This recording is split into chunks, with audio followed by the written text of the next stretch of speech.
গত 1 বছরে 33% বেড়ে গেছে। আওয়ামী লীগ খারাপ, বিএনপি খারাপ, এই গত গত 53 বছর তো মূলত এই দুটি দলই শাসন করেছে, আর সেনাবাহিনীর শাসন নয় দূরেই রাখলাম। তো আপনার কি মনে হয় যে ডক্টর ইউনূসের সরকার তারা দুর্নীতিমুক্ত থাকতে পেরেছে?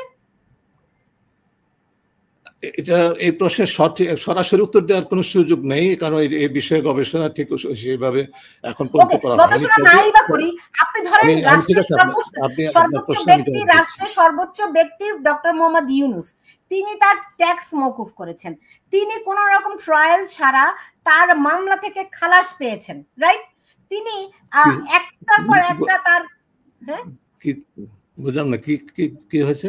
তিনি ডক্টর ধরেন রাষ্ট্রের সর্বোচ্চ ব্যক্তি, এখন যদি আমরা ধরি সাংবিধানিকভাবে প্রেসিডেন্টের পদের বাইরে প্রধান উপদেষ্টা ডক্টর মোহাম্মদ ইউনূস তো এখন সর্বোচ্চ ব্যক্তি।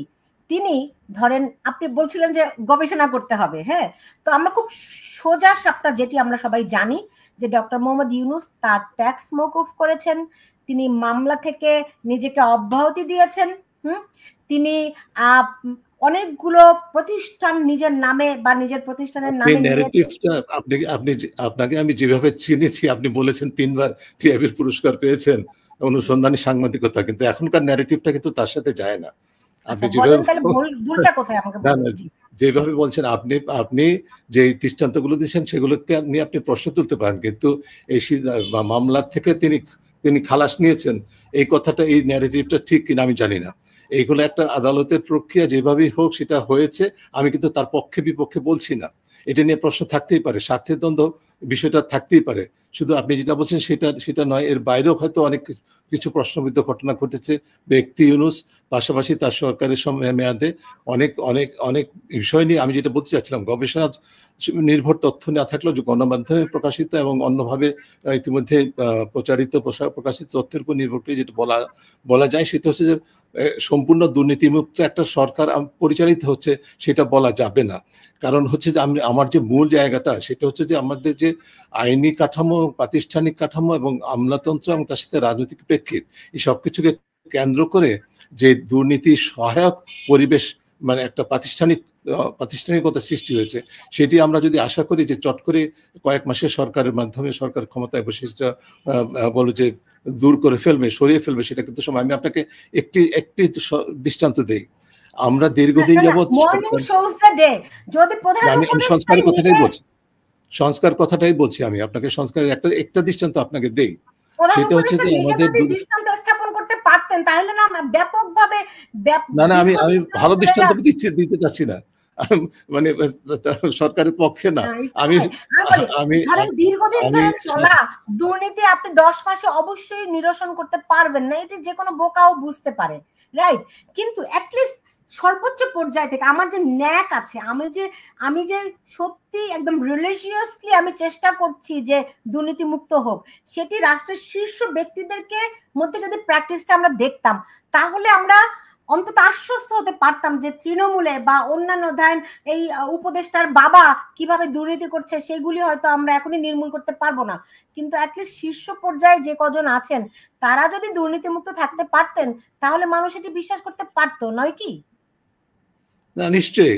তবে দুর্নীতি মুক্ত কেউ থাকতে পারেন না এটাও কিন্তু আমি বলতে পারবো না। আর দুর্নীতি কেউ ব্যক্তি হিসাবে কারো দুর্নীতির অনুসন্ধান তদন্ত আমরা করিনি। কাজে সেই বিষয়ে আপনি তো আমাকে আপনার প্রশ্নের জবাব দিচ্ছেন না।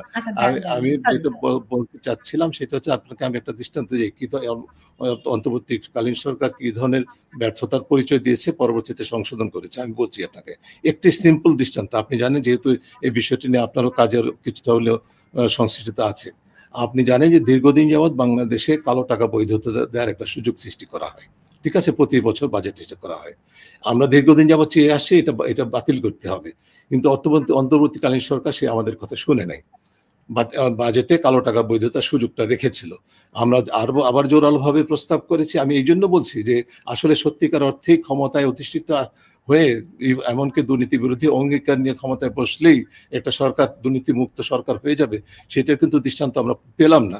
এবং শেষ পর্যন্ত যেটা হয়েছে, আমাদের নাগরিক সমাজের চাপের মুখে, বিশেষ করে টিআইবির চাপের মুখে কিন্তু তারা শেষ পর্যন্ত এটা থেকে গতকাল যে সিদ্ধান্তটা মানে বাজেটটা অনুমোদন কি বলে যে অর্ডিন্যান্স হিসেবে পাশ হয়েছে, সেখানে কিন্তু শেষ পর্যন্ত ওই কালো টাকা বৈধতার সুযোগটা রহিত করা হয়েছে। তারপর আমি বলবো যে এটা কিন্তু সমাধান হয়ে গেছে সেটা না, তার কারণ হচ্ছে আর এর ফাঁক ফোঁকরে কিন্তু আমলাতন্ত্রের মাধ্যমে কিন্তু এই সুযোগগুলো এখনো নেওয়ার সম্ভাবনা থেকে গেছে। কাজেই আমার মূল কথাটা হলো যে একটা যেখানে দুর্নীতি মোটামুটি সম্পূর্ণভাবে প্রাতিষ্ঠানিক রূপ লাভ করেছে, আমাদের ট্রান্সপারেন্সি ইন্টারন্যাশনাল এবারের সূচকের প্রকাশের সময় বাংলাদেশকে এমন শ্রেণীভুক্ত করেছে যেটাকে বলা হচ্ছে যে আমরা দুর্নীতি আমাদেরকে জব্দ করে ফেলেছে, এরকম একটা অবস্থার মধ্যে। কাজেই এই অবস্থার পরিবর্তনের জন্য অবশ্যই যে সার্বিকভাবে রাষ্ট্রীয় সংস্কারে যে এজেন্ডার কথা আমরা বলছি, তার পাশাপাশি তাকে কেন্দ্র করে সেগুলোকে কেন্দ্র করে আমাদের বিশেষ করে দুদক সংস্কার এবং দুদকের সাথে সংশ্লিষ্ট যে অন্যান্য প্রতিষ্ঠানগুলো, সেগুলোর সংস্কারটা কতটুকু অপরিহার্য তার প্রতি আপনার দৃষ্টি আকর্ষণ করছি। জি, ডক্টর ইফতেখারুজ্জামান, আপনি আমাকে বলছিলেন যে আমি 3 বার পুরস্কার নিয়েছি আপনার টিআইবির অনুসন্ধানী সাংবাদিকতায়, আমার প্রশ্নে আপনি সেটি পাচ্ছেন। আমি বলিনি, আপনার কথাটাকেই আমি রিপিট করেছি। আপনি আমাকে হ্যাঁ, না মানে আপনার উপলব্ধিটা হচ্ছে আমার প্রশ্নে আপনি সেটা মানে সেটার সত্যতা পাচ্ছেন না। ঠিক এমনি ভাবে আমি যদি বলি যে ডক্টর ইফতেখারুজ্জামান, আপনাকে যেভাবে করে আমি চিনি, একটা প্রতিষ্ঠানকে আপনি দীর্ঘদিন ধরে রেখেছেন এবং বাংলাদেশ যাতে করে দুর্নীতি মুক্ত হয় সেই জন্য প্রতিনিয়ত তাকে জবাবদিহিতার মধ্যে রাখার চেষ্টা করেছেন। সেগুলি সরকার, সে যে সরকারই থাকুক, তারা শুনুক বা না শুনুক, আপনার যে ইডিওলজি, আপনার যে ডেডিকেশন, এতে কোনো ঘাটতি কোনোদিন দেখিনি। কিন্তু আজকে যখন আপনি প্রধান উপদেষ্টা কেমন করে তিনি যখন একটা সফরে যান, এত কোটি টাকা ব্যয় করতে পারেন, এত দামের হোটেলে থাকতে পারেন, সেই অবজারভেশন গুলো, সেই মানে রিপোর্ট গুলো আপনারা দেন না। কেমন করে সুইচ ব্যাংকে গত 10 মাসে সুইচ ব্যাংকে বাংলাদেশিদের অর্থের পরিমাণ 33% বাড়ে, সেটার হিসাব যখন আপনারা চান না, তখন মনে প্রশ্ন আসে না সংকটটি কোথায়?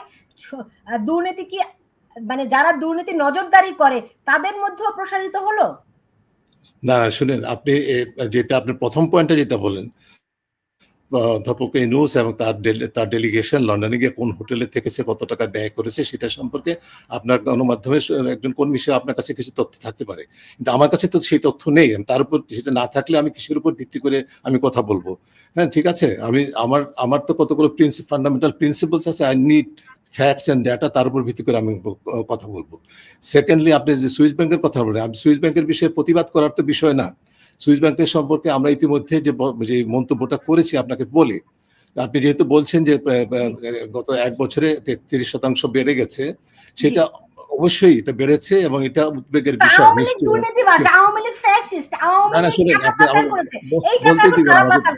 আমাকে বলতে দিবেন আপনি, শুনেন। এখন এই যে যাদের টাকার কথা বলছেন এই সুইস ব্যাংকে এখন জমা হয়েছে, আপনার কিন্তু খেয়াল করতে হবে সুইস ব্যাংক যে তথ্যটা দিয়েছে সেই তথ্যের শতভাগ দুর্নীতি বা পাচারকৃত অর্থ সেটা বলার কোনো সুযোগ নেই।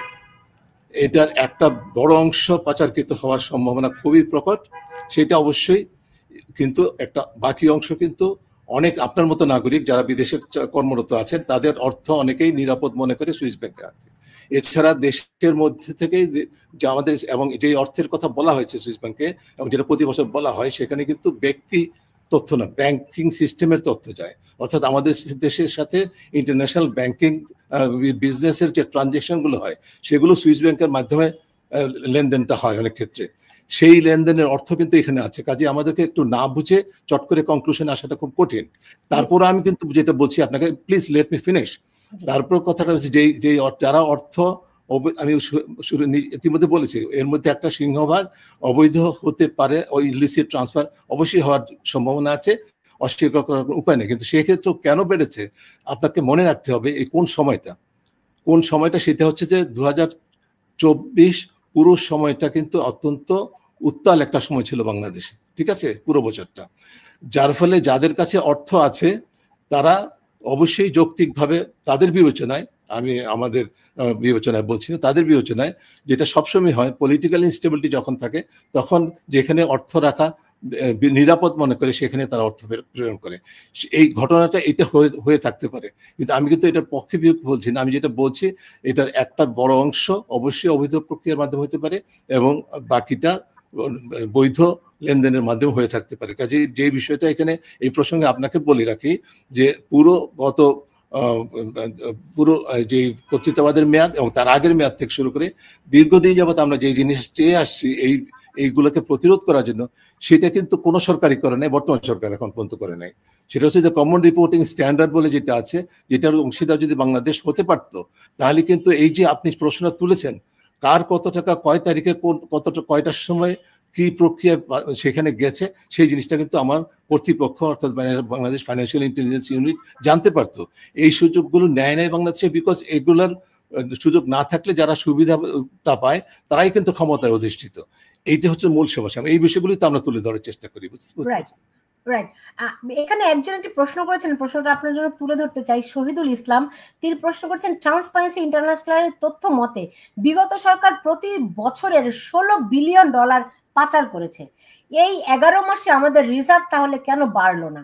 তাহলে কি বর্তমান উপদেষ্টারা বাংলাদেশের অর্থ পাচার করছে? মানে আর $11 বিলিয়ন যদি পাচার করে থাকে, তাহলে কাজ যত উন্নয়ন কর্মকাণ্ডগুলো হয়েছে সেগুলো কি দিয়ে হয়েছে? বাংলাদেশের আগে $11 বিলিয়ন, এটা তো কোনো কথা হলো না। তারপরে আমরা উন্নয়ন কর্মকাণ্ডের নামে যা ঘটতে দেখছি সেটা তো আমাদের মানে আপাতমস্তক ঋণের মাধ্যমে ঘটেছে, সেটা তো ভুললে চলবে না। কিন্তু মূল বিষয়টা এটা তো অস্বীকার করার উপায় নাই যে আমাদের দেশ থেকে গড়ে, এবং সেটা ইতিমধ্যে প্রমাণিত হয়েছে সম্পূর্ণ মানে নির্ভরযোগ্য তথ্য, এবং এটা কিন্তু খুব কনজারভেটিভ এস্টিমেট। আমি রিপিট করছি, আপনি এর আগে অর্থ পাচার হয় না সেটা কিন্তু বলতে পারবে না কেউ।